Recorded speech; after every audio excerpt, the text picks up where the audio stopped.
Bienvenidos de regreso a un nuevo episodio más de Empowered. Yo soy Luis Carlos Estrada. El día de hoy tengo un invitado muy especial, alguien que yo conozco desde hace más de 10 años, Luis Fernando Carvajal. Bienvenido, ¿cómo estás? Hola, ¿qué tal? Pues mucho gusto y de verte y sobre todo, pues muy contento de poder estar contigo en este episodio. Oye, Luis, pues, para la gente que no te conoce, si me podrías contar un poquito sobre quién eres, qué haces, un poquito sobre tu background. Perfecto, mira, pues yo soy Luis Orlando Carvajal, soy psicólogo desde hace 23 años, ya casi en septiembre, me dedico al tema de la tanatología. La tanatología es un tema que tiene que ver con el proceso de muerte y duelo. Bueno, así se entendía cuando empezó. Entonces, básicamente a mí me tocó abrir camino en una de las áreas más complicadas de la tanatología, que ya de por sí es complicado el tema de la muerte en los seres humanos.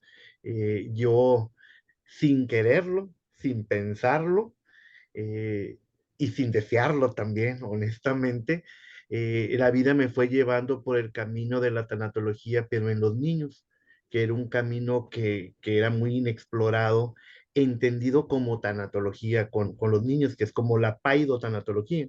Entonces, desde ese tiempo yo me dedico a acompañar y asistir a niños en su proceso de muerte, ¿no?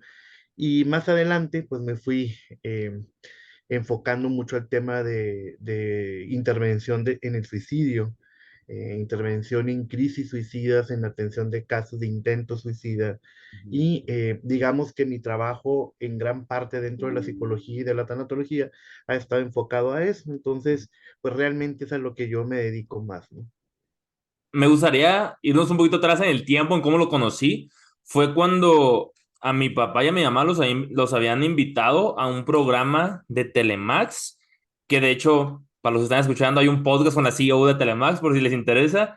Y pues yo iba ahí, pues también, o sea, yo era el niño ahí tenía 13 años en ese entonces, y pues yo no sabía ni qué onda. No me acuerdo la verdad quién era la persona que nos hacía las preguntas. No recuerdo si era Marco Morales o era alguien Sí, más. ¿Era sí, Marco? Ok, sí, era ajá, Marco, ok. Y no me acuerdo que me hizo una pregunta larguísima, ¿no?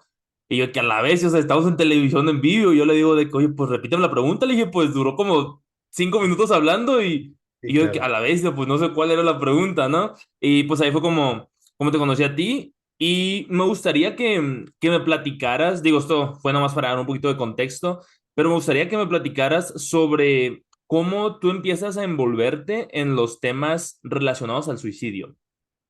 ¿Por qué el tema del suicidio? Mira, verás que te voy a platicar que cuando yo empecé en este tema era algo a lo que yo le tenía pavor. Me daba mucho miedo el tema del suicidio, porque es un tema muy profundo, es un tema complejo y es un tema que hay que manejarlo con muchísimo respeto y cuidado. Entonces, pues yo soy independientemente de mi profesión, pues yo soy un hombre creyente y yo siempre le pedí a Dios que por favor no me fueran a tocar esos casos. Ujú. Depende que era así como de salir en mi casa y que no me vaya a tocar, por favor, un intento de suicidio en el hospital, ¿no? En ese tiempo yo trabajaba en el Hospital Infantil del Estado y era como mi petición, ¿no? Eso no, eso no. Y fue lo primero que me llegó. Ok.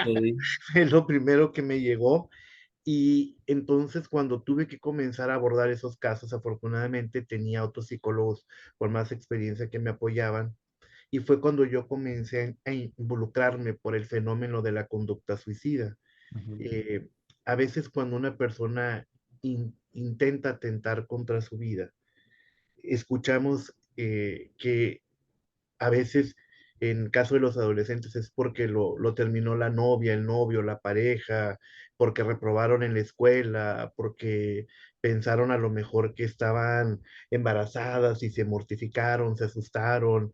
Y comenzamos a encontrar una serie de argumentos que nosotros pensamos y creemos que es la causa de un suicidio, Ujú. pero en realidad no, a eso se le llama evento gatillo, es decir, fue el último evento que detonó una conducta de este tipo, Ajá. pero realmente no es la causa ni la explicación del tema del suicidio.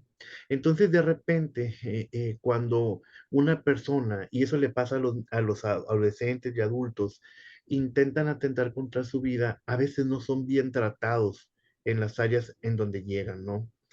Y a mí me preocupaba mucho esa parte de decir, oye, tenemos que tratarlo con más cuidado porque es una persona que está muy vulnerable y es una persona que no necesita el juicio, ni la crítica, ni la burla, ni el consejo de nadie, necesita ser entendido. Para mí era demasiado grave, pues eso, ¿no? Entonces, cuando comencé a tener contacto, y aún con miedo, lo confieso y lo admito, con mucho miedo, comencé a estudiar, a buscar libros, a buscar textos que me ayudaran a poder comprender por qué pasaba esto y cómo poder asistir a una persona que estaba en estas condiciones. En aquel tiempo yo trabajaba solamente con adolescentes. Fue un caminar tremendo de mucho leer, de mucho preguntarte, de mucho cuestionarme, de preguntar, de buscar cursos, talleres, terapeutas más experimentados que me orientaran en este tema, para ir resolviendo poco a poco cómo llegar, cómo abordar a una persona, ¿no? Ujú. Entonces, ahí empieza este caminar en el tema de la prevención del suicidio y de la intervención en el suicidio, ¿no?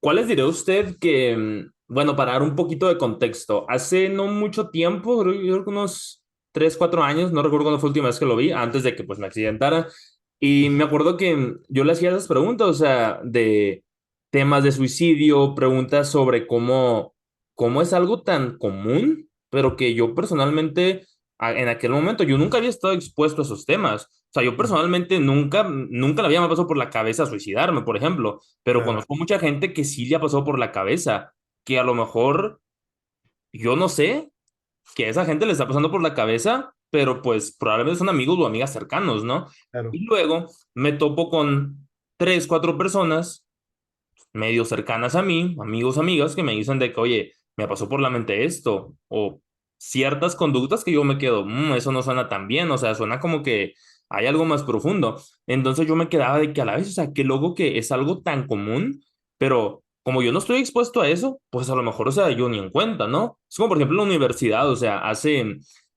no sé, 1 o 2 años que se puso no muy de moda, pero sí como que se volvió muy común. O sea, pum, tal persona fue acosada sexualmente, por ejemplo. Y yo es como que, bueno, yo nunca he acosado a nadie sexualmente, nadie me ha acosado a mí. O sea, para mí es un tema como que, bueno, ajeno, tengo el privilegio, por decirlo así, porque mucha gente sí ha pasado por ese tipo de situaciones. Y en lo que se refiere a temas de suicidio, recuerdo que una vez le dije, oye, pues te he curado, le digo, o sea, pues sí he curado que un chorro de gente de mi edad, que en ese entonces yo tenía 18 19 años, creo que, pues digo, lo tienen todo, o sea, pues no es como que se andan preocupando por nada. Y usted me dijo, me acuerdo muy específicamente de qué escuela usted acaba de ir a dar una conferencia.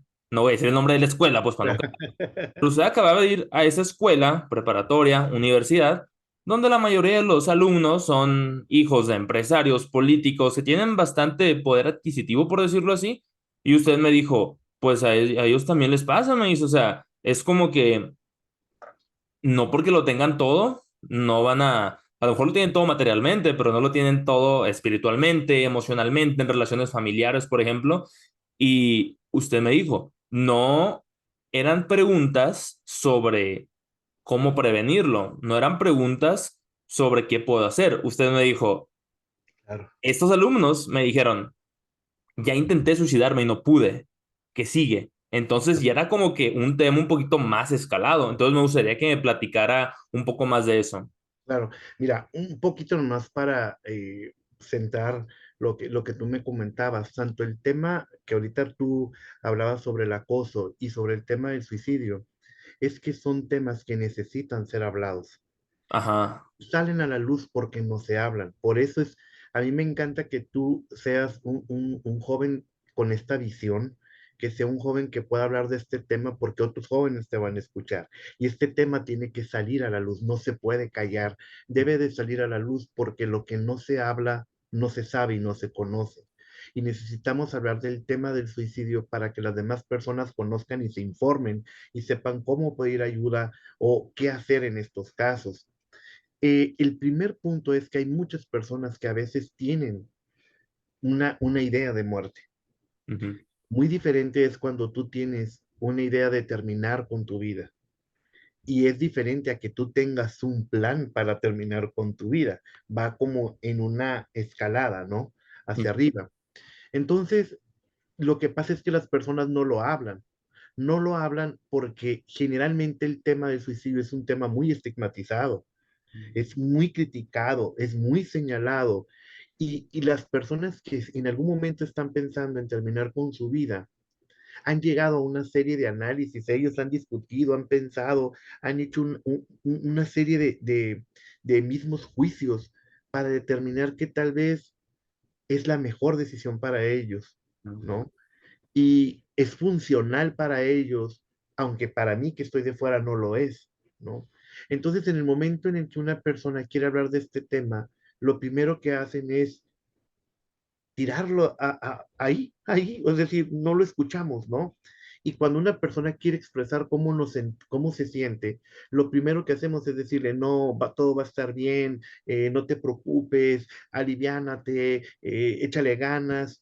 Y lo único que hacemos cuando una persona está expresándonos algo que le duele es decirle que no lo vamos a escuchar y que incluso entre los hombres que nos cuesta un poco más de trabajo por la cultura expresar cómo nos sentimos, porque los niños no lloran, tienes que portarte como hombre, un hombre debe de ser inquebrantable, toda esta serie de supuestos que nos van poniendo culturalmente, hacen que un momento un hombre se siente incluso avergonzado de expresarse cómo se siente. Es Ujú. decir, ¿cómo voy a expresar que yo me siento bien, que me siento mal? Porque inmediatamente lo primero que te va a decir tu amigo, tu compa es, no, aliviánate, túmbate el rollo, tómate una cheve, ¿no? Tómate una cheve y todo se va a arreglar y bueno, ok, está bien. Con eso me estás diciendo que no me vas a escuchar y que está Ajá. mal que yo exprese que me siento mal. Entonces, en lugar de escuchar a las personas como amigos, lo primero que hacemos es juzgarlos, criticarlos, decirle al otro cómo tiene que vivir las cosas y lo que hacemos es que la persona viva en una soledad tremenda. El Ujú. suicida vive en una soledad tremenda. Y el suicida, decía mi maestro, todo mundo lo oye, pero nadie lo escucha. Ey. Todo mundo lo oye, todo mundo oyó que dijo que andaba así, que se sentía mal, que quería hablar, como que yo lo notaba raro, pero nadie escuchó lo que él nos estaba tratando de decir. Entonces, por eso es importante que cuando una persona se acerca con nosotros porque se siente mal, poder escuchar. A eso se llama escucha activa. Te voy a escuchar sin tener que decirte nada. Fíjate que a mis alumnos de psicología, cuando yo les doy estas clases, les pongo una cinta en la boca. Porque lo primero cuando alguien nos dice algo es, queremos decir, queremos opinar y yo les pongo una cinta en la boca y me dicen, es que qué difícil es no poder decir nada, pero es que la persona no te está pidiendo que le digas nada, te está pidiendo que lo escuches, que lo escuches y no tener temor a que tú me enjuicies y cambies la idea que tengas de mí por lo que yo estoy viviendo. Ujú. Entonces, además de eso, yo creo que siempre es muy importante preguntarle a una persona es, ¿qué necesitas de mí? Ujú. No hacer lo que yo creo que tú necesitas. Ah, yo veo que Luis Carlos está así, entonces yo voy a hacer eso sin preguntarte si realmente es lo que tú necesitas. Pues no, mucha gente me dice, es que hacemos todo, hicimos todo. Sí, hicieron todo lo que ustedes pensaron que él necesitaba, no lo que él dijo o ella dijo que necesitaba. Entonces, por eso es importante preguntar a las personas, ¿qué necesitas de mí? ¿Necesitas que vaya contigo? ¿Necesitas que te acompañe? ¿Necesitas que te escuche? ¿Necesitas comer? ¿Necesitas que me siente contigo? ¿Necesitas que te acompañe a un lugar? Dime qué necesitas, porque a veces lo único que necesitamos es que alguien esté a un lado de nosotros, un soporte emocional, una contención. A veces necesitamos un hombro en donde llorar y poder llorar y volvernos a poner de pie. A veces solamente necesitamos una palmada, a veces necesitamos comer también, ¿no? Ajá. Y se nos olvida que hay que comer y se nos olvida que pueden pasar muchas cosas en un momento de crisis o en un momento en el que a todos nos ha pasado que el mundo se nos ha caído. Ujú. Entonces nadie estamos exentos en algún momento de nuestra vida de poder llegar a contemplar esa idea. ¿Eh? ¿Y cómo se relaciona eso también, o sea, al tema de, no sé, marketing y negocios, que es algo pues en lo que estoy envuelto todo el tiempo? Escuchar al cliente, o sea, lo que el cliente pida, pues si el cliente te está diciendo, hey, pues este producto no está tan chido, métele esto y esto y va a quedar mejor, lo haces y todos contentos. Y en el tema que usted hizo, o sea, a lo mejor pues tú no sabes cuál es la necesidad de esa persona y es como que, oye, pues si me dices, pues ahora ya sé cómo te puedo ayudar mejor. O sea, es como, por ejemplo, si yo estoy teniendo un mal día, pero digamos que ando cansado físicamente y alguien me dice, te invito a jugar béisbol. No, hombre, pues ando bien cansado físicamente, o sea, mejor invítame a comer una nieve o vamos a comer sushi o lo que sea. Entonces ya es como que vas tratando tú también de ser un poco más empático, ¿no? Claro, porque el que es hábil en ventas sabe escuchar la necesidad de su cliente y entonces puede satisfacer esa necesidad. Bueno, Ajá. es decir, a lo mejor yo voy por una sala, pero en realidad yo no quiero el modelo tal, sino lo que yo quiero es la, el descanso, ¿no? La comodidad de esa sala. Y a veces no escuchamos a las personas, ¿no? Entonces, Ey, las personas necesitan satisfacer una necesidad. A veces es la necesidad de escucha, de compañía, de atención, de soporte. Y hay que escuchar qué es lo que la otra persona está tratando de decir. Esta es mi necesidad. Yo estoy buscando si tú tienes esta capacidad de poder resolver esta necesidad que yo tengo, ¿no? Y eso es algo que de repente nosotros no escuchamos en nuestras relaciones interpersonales. No escuchamos al papá, no escuchamos a la mamá, no escuchamos al hermano, no escuchamos al amigo, que de repente lo único que quieren a lo mejor a veces es tu atención, tu aprobación, quieren que voltees a mirarlo, quieren saber que eres valioso, quieren saber que te importa que sea su hermano, o a lo mejor le sienta bien que tú digas, bien hecho. Es decir, vivimos en un mundo de mucha crítica en donde no nos parece lo que los demás hacen y todo es mejorable y todo es criticable y todo vamos haciendo todo que nos va alejando de las personas, pues, ¿no? Es decir, si haces un deporte, podrías haber sido mejor siempre. Pues sí, ¿no? Si haces, cantas, es que pudiste haber cantado mejor, ¿no? Es que si bailas, es que pudiste haber bailado mejor. Las personas hacemos lo mejor que podemos las cosas. Siempre tratamos de hacer lo mejor que podamos, así como siempre tomamos nuestra mejor decisión, aunque no sea la correcta, porque ajá. hacemos lo que podemos con lo que tenemos en el momento.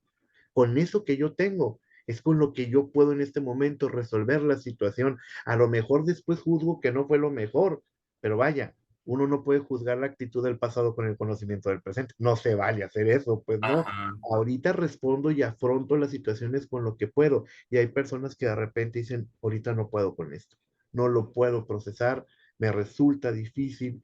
Y porque además pasa algo, Luis Carlos, cuando nosotros recibimos una noticia impactante o una noticia que nos mueve y nos trastoca, también golpeamos a nivel neuropsicológico el cerebro, es decir, Ujú. la parte de nuestro lóbulo frontal, que es esto, que se dedica al juicio, a la toma de decisiones, que tiene que ver con el control de la impulsividad, también recibe una afectación y hay una interrupción con el sistema límbico que se encarga del manejo de nuestras emociones Ok.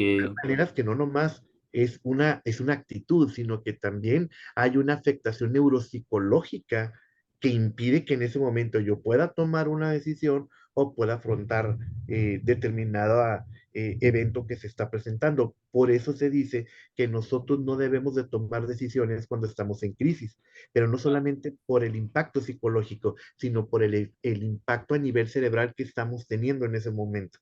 Como nunca mandes un correo cuando estás enojado. Hace una semana recibí unos correos en los que me habían prometido ciertas cosas, en cosas relacionadas pues de aquí de la escuela, de la maestría, y luego pues me cambian todo, cosas de finanzas, cosas de clases, y yo me quedo de que a la vez, y yo estaba, o sea, hasta me salía fueguito de la cabeza, y yo me quedaba de que no manches, o sea, pues esto tiene un impacto, y dije, ok, no voy a responder el correo, me voy a esperar un rato porque ahorita yo sé que estoy bien enojado y sé que a lo mejor voy a decir cosas que a lo mejor Claro, yo siento que se ven bien por escrito, pero a lo mejor se pueden interpretar muy ofensivas. Entonces dije, ok, claro. no voy a escribir nada y me esperé un rato y luego pues ya de que ya mandé los correos y dije, bueno, que ya se pasó el coraje, ya pensar como con cabeza fría, Ujú, tratar de recibir orientación de las personas correctas de otros departamentos y claro, todo ese rollo, porque dije, bueno, ya he cometido el error, o sea, de hablar cuando estoy enojado, creo que todos lo hemos hecho. Y mandar un correo muy profesional, pues, o sea, claro. puede tener, o sea, no es como que si estoy enojado y le contesto mal a un amigo, una amiga, a mis papás, quien sea,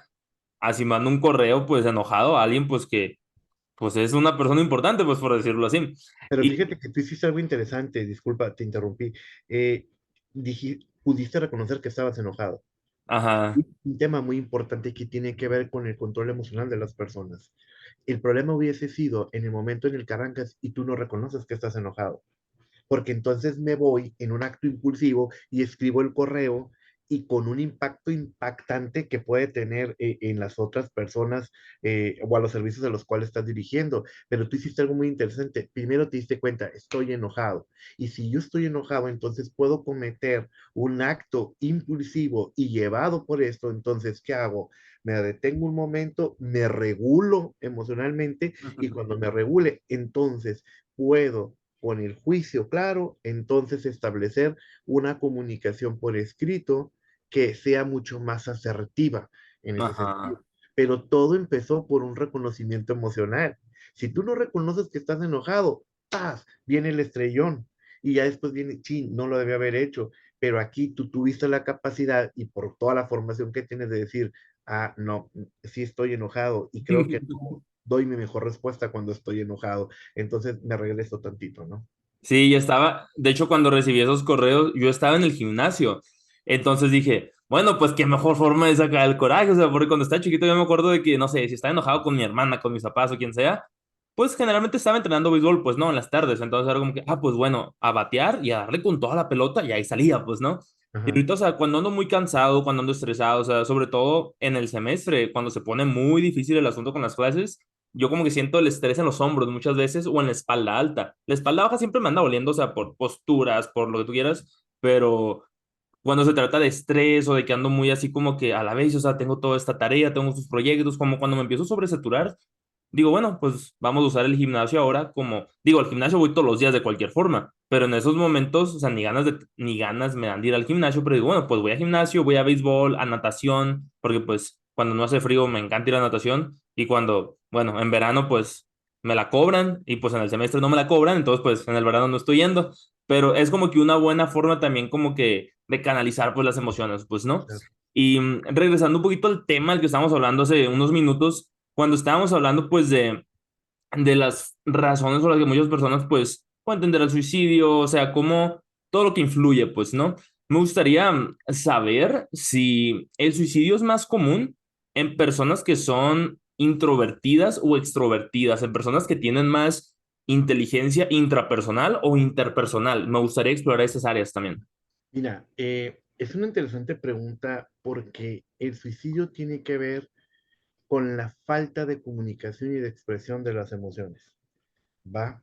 Incluso se ha encontrado que algunas personas, un gran número de personas que llegan a atentar contra su vida, tienen algo que se conoce como alexitimia.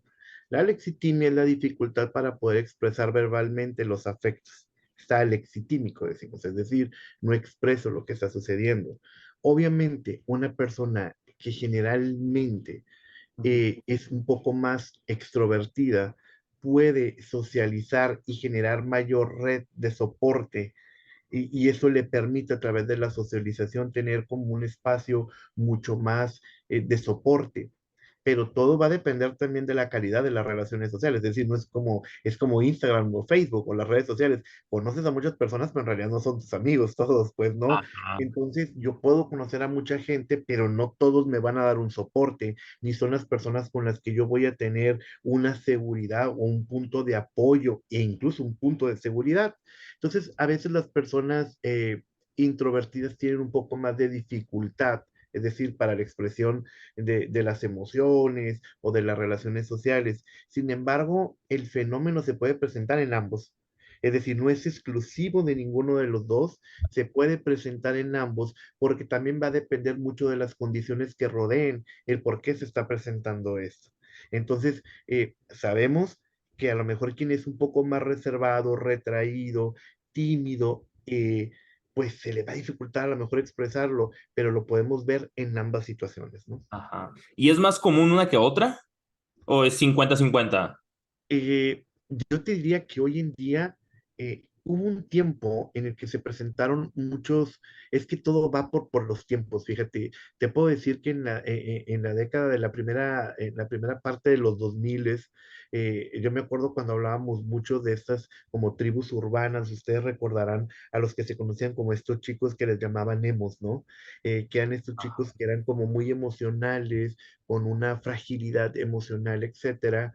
Y obviamente todas las características se veían para ese tipo de evento que estaba ocurriendo en ese contexto. Hoy casi no los vemos, ¿no? Estamos como en otra vivencia con los adolescentes. Entonces también depende mucho del contexto en el que se ve. No es lo mismo hablar de hace 20 años, de hace 10 años, a lo que está sucediendo ahora con los jóvenes, por ejemplo, que están muy en contacto con las redes, con los videojuegos, que tienen a mucha gente que conocen, pero esas relaciones no son verdaderas. Es Ujú, decir, son relaciones que no son genuinas. Y ujú, esto es algo muy interesante porque el ser humano es un ser de contacto. A veces me dicen, el ser humano es un ser social y yo, sí, pero es un ser de contacto. Y no sé si tú has visto estos videos, me imagino que sí, donde vemos a estos monitos que andan con la mamá, ¿no? Toda esta característica de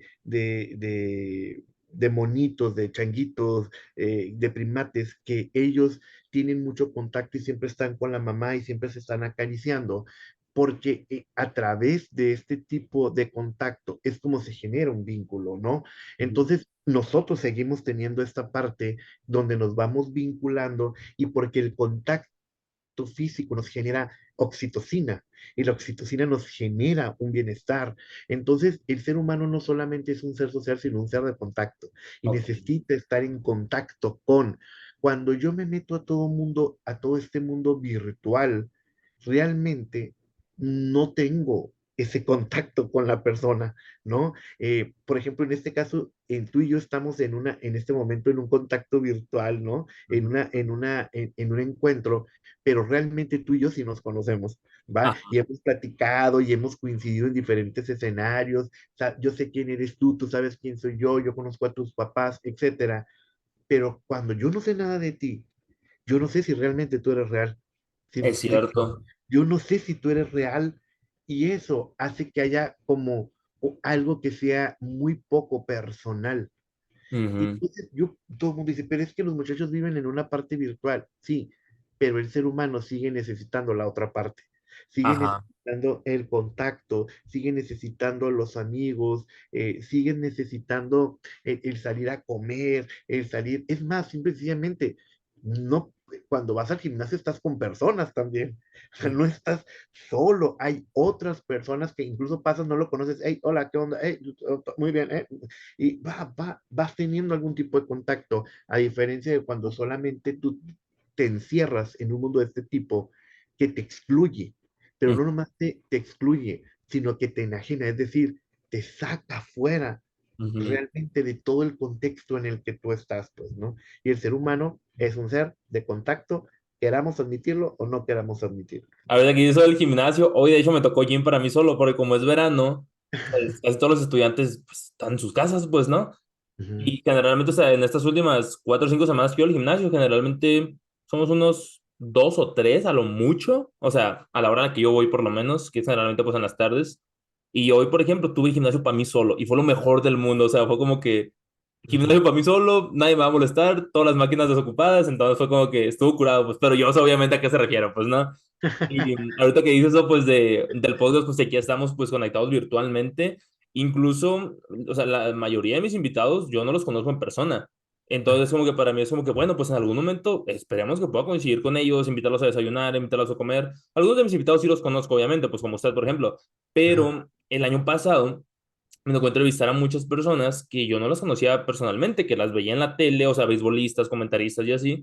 Y en diciembre, cuando fui a Hermosillo, dije, ah, pues voy a tomar la oportunidad de esta para invitar a desayunar, comer, pues a esa gente que se dio el tiempo de grabar conmigo y que no los conozco y que, por ejemplo, beisbolistas profesionales, sobre todo, pues no, que era como que, ah, la que curado conocerlos, pues no. claro, Entonces, como que me puse de acuerdo para verlos, fue como que con Oscar Soria, el narrador de los Naranjeros y de los claro. D-Backs, fuimos a desayunar al boliche y fue como que, ah, la que curado, pues un desayuno con él o con Luis Alfonso García, el beisbolista de Naranjeros, o sea, mucha gente que pues yo de chiquito era como que a la bestia, pues que he curado como que inalcanzable, y ahorita es como que, pues he curado que pues somos amigos, pues, o Claro, somos cercanos, o ya nos ubicamos, pues, ¿no? Entonces como que se vuelve algo padre porque incluso al momento, o sea, si ahorita usted y yo estuviéramos grabando este podcast en persona, se sentiría mil veces diferente. Yo disfruto muchísimo más grabar podcast en persona que virtualmente porque en persona se siente como que se siente más claro. adrenalina, se siente más como que a la bestia, estamos con la persona enfrente, aquí como quiero, yo estoy aquí checando mis notas, y usted ni en cuenta, pero pues Ajá, cuando estamos hablando, pues no quiero estar con el cuaderno todo el tiempo, necesito estarlo viendo a los ojos, aquí usted a lo claro. mejor ni sabe si lo estoy viendo a los ojos o no, porque pues si veo la cámara, ajá, pero ahí lo estoy viendo a los ojos, entonces como Ajá, que se vuelve diferente, pues, ¿no? Y sí, obviamente esto que usted comenta que sí puede ser un poco más común en introvertidos porque es como el, la dificultad de expresar emociones. Esto me lleva a la siguiente pregunta, que a lo mejor nosotros podemos considerar como tontas ciertas razones por las que la gente se pone triste o que se enoja. Incluso yo personalmente a veces me quedo de que, qué loco, o sea, ni al caso que me haya enojado por esto, o por qué me agüité por esto sin ni al caso, ¿no? Entonces ahí queda.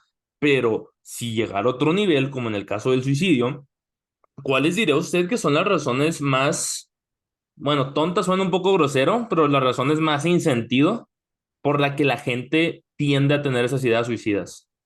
mira, pasan varias cosas.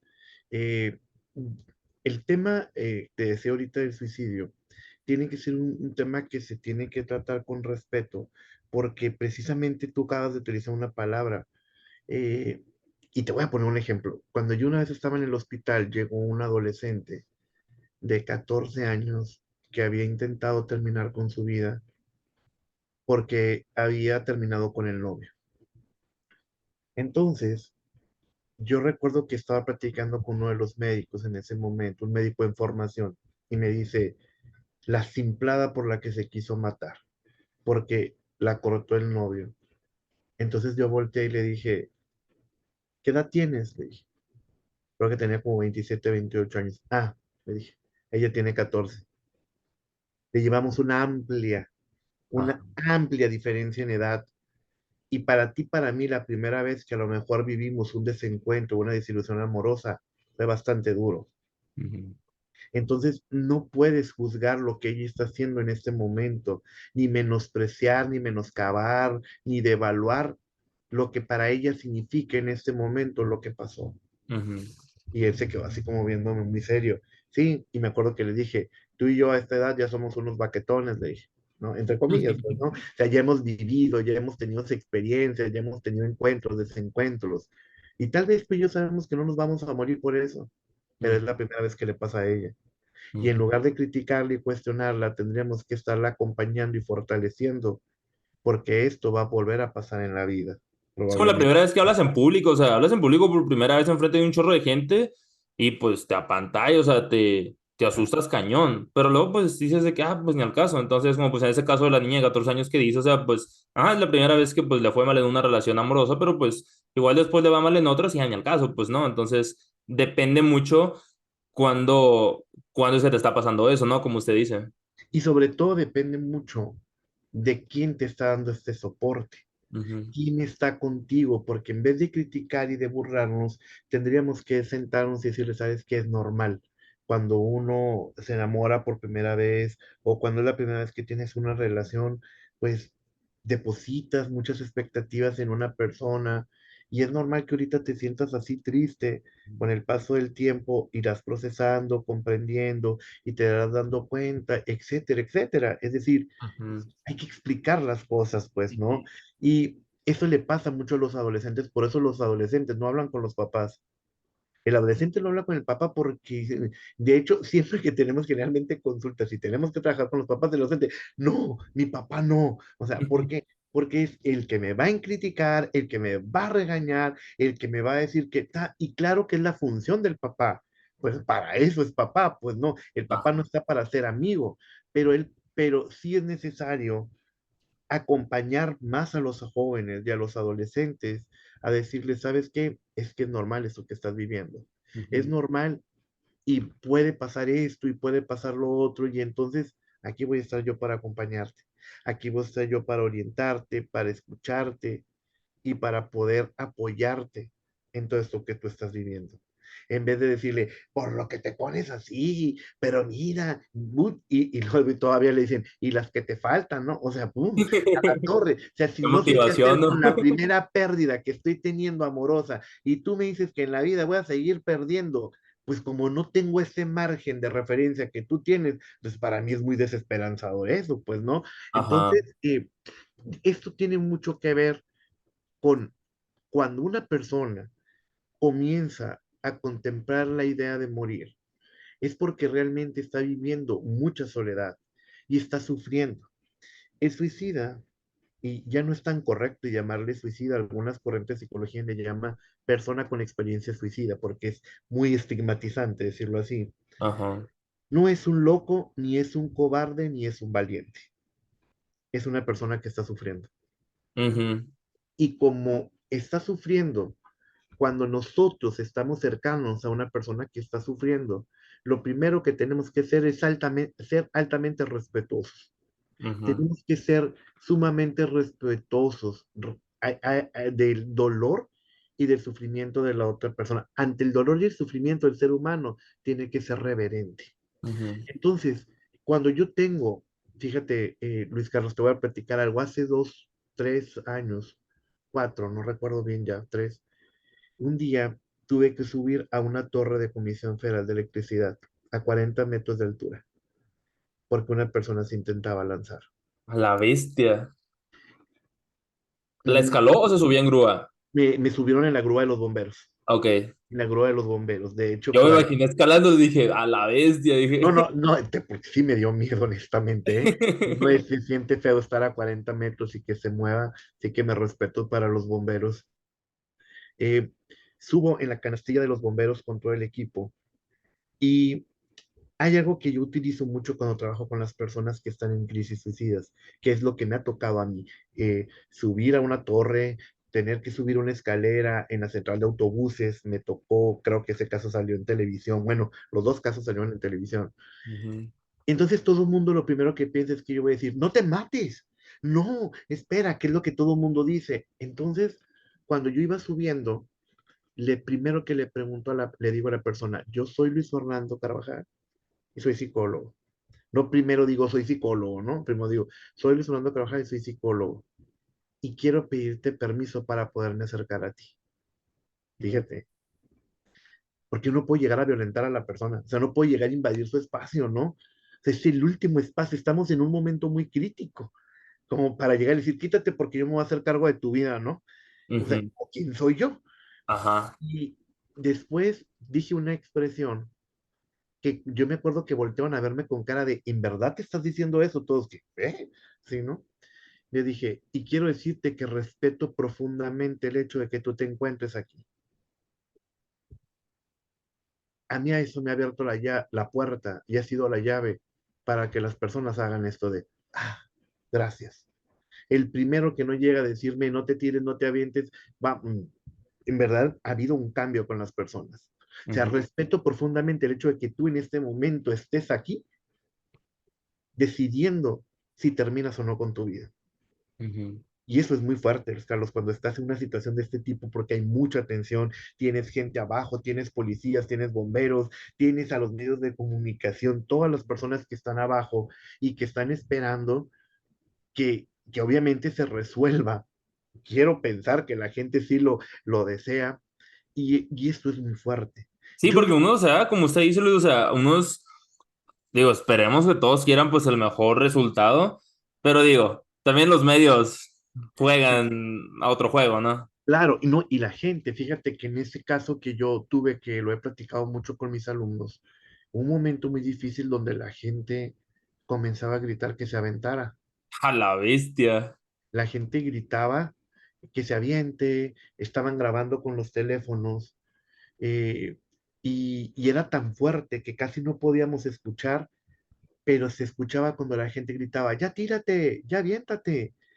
Y llegó un momento en el que tanto policía, bombero y un servidor pedimos que retiraran a las personas y la policía los dispersó, los movió, pero la gente se juntó más porque en ese momento estaban todas las redes transmitiendo como de los medios que hay de información de este tipo y entonces la gente lanzaba una serie de comentarios fuertísimos, ¿no? Y muchas veces me ha preguntado, y un poco retomando la orientación de tu pregunta, es que si vale la pena. Dice, ¿vale la pena que tú te subas? Y yo sí, porque a mí no me interesa juzgar el motivo por el cual una persona en ese momento está decidiendo en terminar con su vida, la contemplando la posibilidad. O sea, yo no me puedo poner a decir, no, sabes que tu motivo no es válido, con permiso me voy a bajar. Ah, Ajá, no, sí, no, sí, sí, sí, sí tienes razón, ¿no? Que puede ser desde de repente una crisis matrimonial, puede ser una ruptura de pareja, alguien que se quedó sin trabajo, ujú, alguien que en un momento lo están ahogando las deudas económicas, que tiene un hijo enfermo, que simple y sencillamente está altamente deprimido. No lo sé, son tantas y tantas cuestiones que surgen que yo siempre le digo, a mí no me importa cuál es el motivo o la razón, ni tampoco me interesa, porque en ese caso era una persona que aparentemente era alguien que estaba en situación de calle, y la ujú, gente decía, pues ni vale la pena, y yo, ¿cómo que no? Claro que vale la pena, es una vida. O sea, no puedo entrar en una categoría en la que yo diga quién merece la ayuda y quién no, o ajá. quién es digno de tener una ayuda o no. A la persona que se necesite uno va, o yo voy, independientemente de lo que puede estar pasando y si estoy de acuerdo o no, esto está al margen de todo esto. Entonces, las causas pueden ser muchas, Ajá. porque a lo mejor aquello más mínimo que tú estás diciendo es que no tiene sentido por lo que lo hizo. Desde la perspectiva de la persona y de la dimensión de la persona y de la historia detrás de la persona, tal vez sea un motivo muy fuerte, que para ti, para mí, no lo sea, porque no conocemos la historia de la persona. ¿Usted diría que las vidas están sobrevaloradas, infravaloradas o cómo las describiría? La vida. Ah, mira, Porque mira, para darle un poquito de contexto, o sea, digo, si hablamos de la vida de mi papá, de mi mamá, pues es como que obviamente va a estar sobrevalorada para mí, pero a lo mejor para alguien que no los conoce, pues es como que, pues es una persona más, ¿no? Les caiga bien, les caiga mal, o si no los conocen. Pero, por ajá, ejemplo, si a mí me preguntas la vida de una persona de cualquier país del mundo que pues yo ni en cuenta, ¿no? Pues a lo mejor es como que, pues ni al caso. Pero ahí es cuando entran los sesgos, porque obviamente si tú dices, quién prefieres que se muera, por ejemplo? O sea, ¿alguno de tus papás, de tus familiares o alguien que no conoces? Pues obviamente alguien que no conozco, porque pues ajá. Entonces ahí obviamente entran muchos los sesgos, pero me gustaría profundizar un poquito en eso también. Mira, Luis Carlos, lo que pasa es que todos los días se muere gente en el mundo. Todos los días se muere gente en el mundo. Y se tú, qué mala onda, ¿no? Pero hay una gran diferencia cuando se muere alguien con el que tú tienes un vínculo afectivo. Ajá, Las cosas cambian. Es decir, eh, todos los días muere gente y todos los días vemos que se muere gente, pasamos por la calle y vemos una funeraria, pero si yo paso por esa funeraria y quien está ahí es el cuerpo de un amigo, de un ser querido para mí, entonces la cosa cambia. ajá, Entonces depende del vínculo afectivo que nosotros tenemos con la persona que está muriendo, que va a morir o que está en riesgo. No ajá. es que tal vez no nos importe la vida de los demás, solamente que no hay un vínculo significativo que para mí cobre importancia. No compartimos historia, no compartimos experiencias. Entonces, pues no hay algo que realmente me una a la persona, ¿no? Eso no implica que me dé gusto que le pase algo, pues claro que no, pero no hay un vínculo afectivo. Sí. Entonces, por eso es que ahí es donde entramos en la valoración que tú comentabas. Lo que sí creo que la vida, y a veces me lo preguntan mucho, es, ¿por qué tenemos tanto tema de muerte? Ujú. Cada 40 segundos en el mundo hay un suicidio. Cada 40 segundos en el mundo. En el tiempo que tú y yo tenemos aquí, ¿cuántos suicidios ya hubo? Aunque Bastantes. realmente algunos consideran que estamos en la cifra de los 20 segundos ya, ¿no? Es decir, que cada 20 segundos hay un suicidio. Pero yo a veces les digo, ¿cómo la gente no, o nuestros jóvenes no se van a matar o van a contemplar esta idea si todo de lo que hablamos tiene que ver con muerte? Casi todo lo que nos rodea tiene que ver con el tema de la muerte. Vivimos en una cultura muy necrófila de muerte, una cultura en la que pareciera que enaltecemos más a la muerte que a la vida. No tenemos jóvenes por los cuales generemos una esperanza, que generemos una expectativa de vida, ganas de estudiar, de trabajar, situaciones que inspiren. No nos hace falta mucho crear espacios y condiciones en donde nuestros jóvenes y niños se enamoren de la vida. No lo hay casi. A donde volteas hay destrucción. Entonces yo digo, irónicamente, o sea, que no se extraña. Que no se extraña si a donde volteas tú hay mucho tema que tiene que ver con con la muerte. Entonces, fíjate que te voy a decir algo. Esto que tú haces, en esta plática que tú tienes conmigo y con las demás personas, que son ejemplos de inspiración, son ejemplos de resiliencia, porque todos los que pasan por estas charlas que tú tienes han tenido que batallar para poder lograr algo. O sea, es decir, un beisbolista, y tú mejor que nadie lo sabes, no se hace solito. Tiene que trabajarle duro, tiene que golpear, golpear, golpear, pelota, pelota, pelota, pelota, pero tiene que comer, tiene que ejercitarse, tiene que disciplinarse. Es decir, las cosas no se dan solas. Aunque la genética te ayude, no se da solo. Necesitas ver que las personas no tienen todo de una manera inmediata y vivimos en una cultura de la inmediatez en lo que todo lo quiero ahorita ya, en este momento. Entonces no lo tengo, me frustro y me enojo porque no tengo el juego y me enojo porque no tengo lo otro. Cuando en la vida todos tenemos que aprender a aplazar gratificaciones. Incluso, pues tienes que esperar la quincena o la semana para que te paguen, ¿no? Es decir, no es, ya vine a trabajar, págame. No, a ver, espérate, hay unos días donde paga y hay unos días, ok, para esto tienes que tener lo otro y bla, bla. Entonces, eh, estos ejemplos de las personas que tú tienes a bien invitar son ejemplos de inspiración para muchos muchachos. Entonces, cuando yo escucho a alguien, me doy cuenta de, mira lo que él ha tenido que hacer. Mira cómo ha tenido que comenzar a vencer obstáculos, cómo ha tenido que buscar cómo encontrar ese punto para llegar, para dirigir un equipo, para ser el coach de tal equipo, cómo tiene que ser para poder narrar, cómo puede llegar a ser un profesional en el deporte, etcétera, ¿no? Necesitamos ejemplos que nos inspiren. Necesitamos personas resilientes. La resiliencia es romper un contrato con la adversidad, es rescindir un contrato con la adversidad, es decir, una infancia infeliz no tiene que determinar mi vida. No necesariamente tiene que ser así. Las tragedias no necesariamente tienen que cambiar nuestra vida. ¿Va? Yo llegué a este tema, fíjate, el que estamos hablando, de la tanatología y del suicidio, de manera inesperada.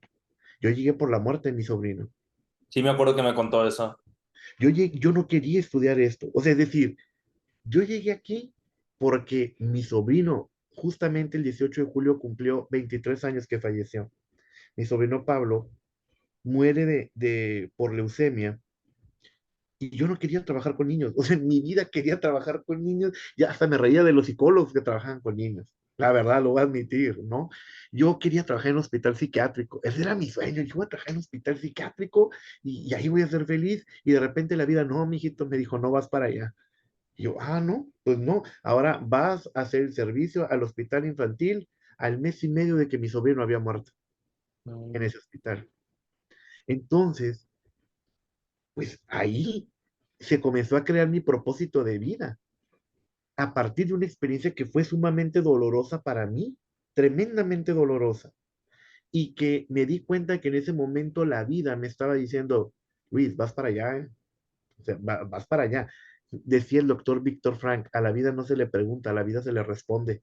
O sea, la Ajá. vida me estaba preguntando, ¿quieres o no? Yo le tenía que responder para dónde iba.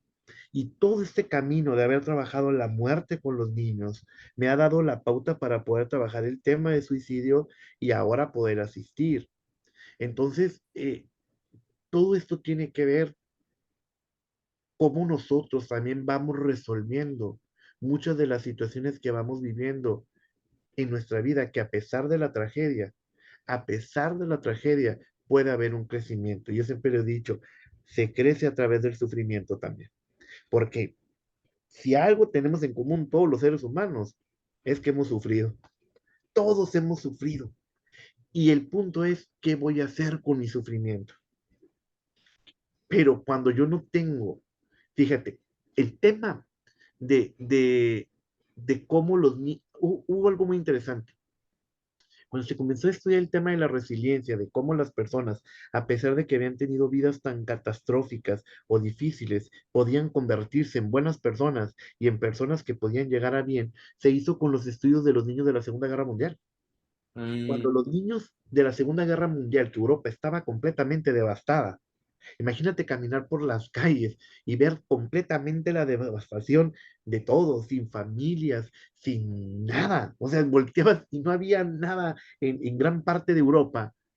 Y se dieron cuenta que a pesar de eso, había personas que habían salido adelante, que se habían convertido en buenas personas, en buenos ciudadanos, que eran buenos padres, que eran buenos profesionistas, a pesar de que la vida les había quitado ajá. casi todo, menos la capacidad para poder decidir qué iban a hacer con su vida. Eso no se los pudieron quitar nunca. Y entonces estos niños se convirtieron en personas que vieron a otros y que los inspiraron a convertirse en eso. Y esto es muy importante porque esto nos lleva a romper con muchas creencias que hasta el día de hoy permanecen, que una infancia infeliz no tiene que determinar la vida, que cuando nosotros vivimos una tragedia nos tenemos que quedar en la tragedia. Claro que no, porque yo creo que si todos nos quedáramos en la tragedia, realmente no hubiera los ejemplos de superación que tú tienes con muchos de los invitados que con los que compartes, pues, ¿no? Entonces, esto es muy interesante porque eso nos ayuda a crear una base sólida para la vida, una base real para la vida, no en supuestos y en eso, venga, tú puedes, ánimo. Eso no funciona, no, eso no funciona. Siempre digo, es como cuando vas al gimnasio y dicen, eso, venga, vamos, todos arriba, las palmas conmigo, ea, ea. Eso no es motivación, es echarle aire a la gente, pues, y al ratito se te va. Pero cuando tú tienes una base clara, sólida, de lo que tú buscas y de lo que tú quieres, entonces te puedes afianzar. Es como echar algo que se llama el grounding, es arraigarse fuertemente como los árboles. Y entonces ante las tempestades, pues te vas a mover, pero estás enraizado por completamente en ese sentido. Eso nos hace falta. Como Y cuando un bebé, o sea, cuando un bebé te agarra un dedo, ahí se queda, o sea, es la fuerza, toda su fuerza como que se concentra ahí, ¿no? claro, por el reflejo de prensión que tienen los bebés, que es una parte muy de nuestra evolución todavía, y claro que lo tienen ahí. Esta parte de este agarre es lo que nosotros buscamos con el caso de las personas que están en un intento suicida, que se agarren, que se anclen a la vida. Yo siempre les digo, tiramos el ancla ya. El ancla sirve en los barcos para que el barco no se mueva. Aquí es para que no te muevas de la vida, porque tenemos que enaltecer el valor de la vida. No, yo siempre voy a estar a favor de la vida y siempre voy a enaltecer el favor de la vida, el valor de la vida por sobre todo. Primero la vida, en ese sentido. Entonces, a mí me queda claro eso y también me queda claro que se ha convertido en mi misión de vida. El doctor Víctor Frank, fíjate, decía, creador de la logoterapia, que su sentido de vida era acompañar a otros a descubrir su sentido de vida. Yo digo que mi sentido de vida es acompañar a las personas para que de manera voluntaria respondan con un sí a la vida, Ajá, en vez de con un no a la vida, ¿no? Porque ya hay mucho que nos diga que no. Vamos por el sí a la vida, con las condiciones, entendiendo que no somos lo que nos pasa, sino somos lo que somos a pesar de lo que nos pasa, a pesar de muchas situaciones, a pesar de nuestras historias, a pesar de nuestras familias, a pesar de nuestra niñez, a pesar de los procesos traumáticos que hemos tenido, a pesar de que hay cosas que no me gustan, no estoy de acuerdo de mi casa, ni de mis hermanos, ni que estoy de acuerdo con muchas otras cosas, a pesar de eso aquí estoy. ajá. Y estoy tratando de buscar y de convertirme en un mejor ser en ese sentido, ¿no? Hay una corriente del personalismo de Manuel Munier que dice que uno no debe, y creo que lo menciona Carlos Díaz en uno de sus libros, uno no debe preocuparse por ser una mejor persona, porque ya somos como personas somos lo mejor. Hay que preocuparnos por ser más persona, Ey, persona, ¿no? En ese sentido, para poder llegar a todo esto que yo estoy tratando de platicar contigo, de todo lo que engloba un ser humano. Eh, eh, Eso hay que buscarlo para que las personas respondan con ansia a la vida y entonces se queden ancladas a la vida. Y pase lo que pase, suban las mareas, vengan los vientos, tú dices, sí me muevo y me voy de repente, pero aquí estoy, aquí, porque en la vida siempre vamos a tener situaciones que tenemos que enfrentar, toda la vida. La vida tiene este tipo de situaciones que uno tiene que ir respondiendo, ¿no?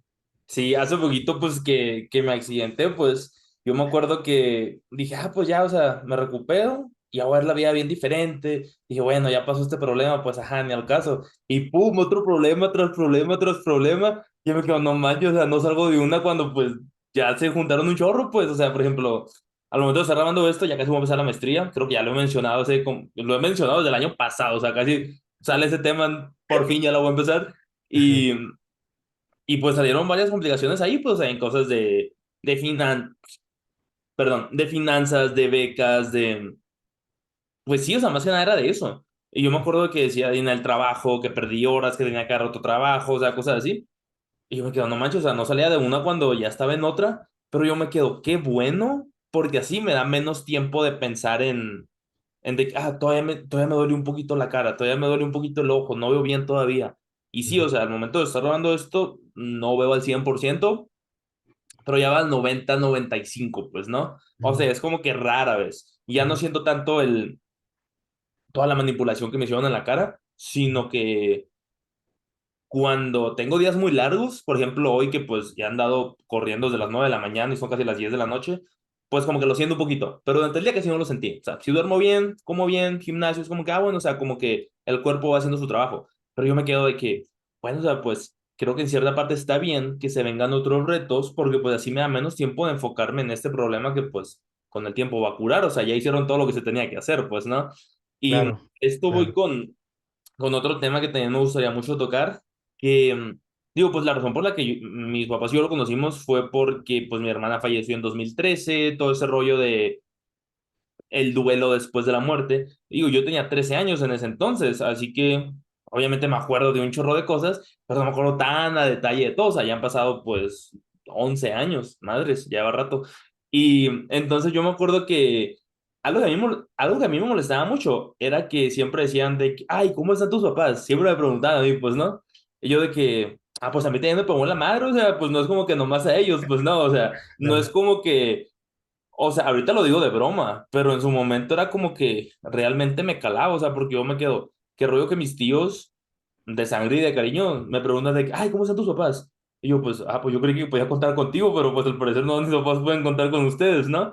Y entonces ajá. era como que mucho ese tipo de cosas, y yo decía de que, bueno, de seguro soy el único güey, o sea, que está pasando por eso, o sea, de mis compañeros de la escuela, nadie estaba pasando por eso, del béisbol, nadie. Entonces yo me quedaba de que, qué loco, o sea, ¿por qué me habrá tocado a mí? Perdón. Entonces, ahí me gustaría preguntarle, porque en ese entonces yo decía de que, qué mal plan, o sea, que siempre el enfoque sea para los papás y no para los hermanos. En este caso nomás era yo, pero a lo mejor pues hubo otros hermanos, o mis abuelos, o los tíos, o los primos, que obviamente pues la familia, pues el núcleo más cercano es papás, hermanos, ¿no? Pero pues a mí me gustaría preguntar, o sea, ¿qué hubiera sido lo más correcto de hacer en ese momento, regresando el tiempo? Ahorita pues ya ni al caso, o sea, ya pasó mucho tiempo, pues ya pasó lo que tuvo que pasar en esos 11 años. Pero, pues en su momento, ¿qué diría usted que hubiera sido lo mejor? Mira, te voy a decir algo, en el tema de duelo, la gran mayoría de las personas se molestan mucho porque siempre decimos cosas que no tenemos que decir. Tenemos una facilidad para andar diciendo cosas que de repente incluso son ilógicas, ¿eh? Y en los funerales pasa mucho también, ¿eh? Tremendamente eso, hasta cosas chuscas pasan, ¿no? Hay gente que de repente se despide, bueno, que la sigan pasando, ay, no, estoy en un funeral, ¿no? O sea, es decir, se les va el rollo, como dicen, porque no sabemos qué hacer, porque la muerte es un tema que nos incomoda, Ajá, incómoda. Y como decía mi maestro, la muerte es fea, no es un tema bonito, ¿no? Entonces, fíjate que esta pregunta tiene mucho que ver con lo que habíamos comentado ahorita. El tema es no saber qué hacer con el otro. a Ah, ver, como yo no sé qué hacer contigo, digo disparates. O sea, digo cosas que de repente no tienen sentido. O que la otra persona dice, ah, bueno, creo que no sabe qué hacer conmigo, o no sabe qué hacer. Y entonces tú terminas tratando de comprender al otro. O sea, cuando tú eres el que necesita ser comprendido, porque no sabemos qué hacer. Eh, una de las cosas que uno tiene que evitar siempre en los duelos, cuando muere un ser querido, es tener que decir algo que no estás sintiendo, honestamente. Yo no puedo llegar y darte un pésame a ti y decirte, sé por lo que estás pasando, porque eso no es cierto. ajá. Una falta de respeto para la otra persona que tú le digas eso. No, yo no sé lo que tú estás pasando. Sí, cierto, o sea, porque a mí me tocaba mucho de que gente que sabía lo que estaba pasando y me decían, de que, te entiendo, sé lo que estás pasando, sé lo que estás viendo. Y yo, no sabes pura madre, güey, o sea, nunca te ha pasado eso, o sea, que al caso que, ¿sabes? Y qué atrevimiento decirle al que está viviendo la pérdida que tú sientes lo que está sintiendo. No, podemos tener muchas cosas en común, ¿no? Hoy se lo decía a un niño que platicaba con él que su mamá murió. Yo decía, entiendo hasta cierto punto, porque cuando yo tenía 10 años mi papá murió. Y entiendo que para ti es difícil en este momento perder a tu mamá a esta edad. Ujú. Puedo decir, entiendo que es difícil, pero no puedo decirle sé lo que se siente. Ajá, Mamá no era mi mamá, ni su papá era mi papá, ¿no? Son experiencias completamente distintas. Entonces, yo siempre digo, igual, hay que ser muy respetuosos.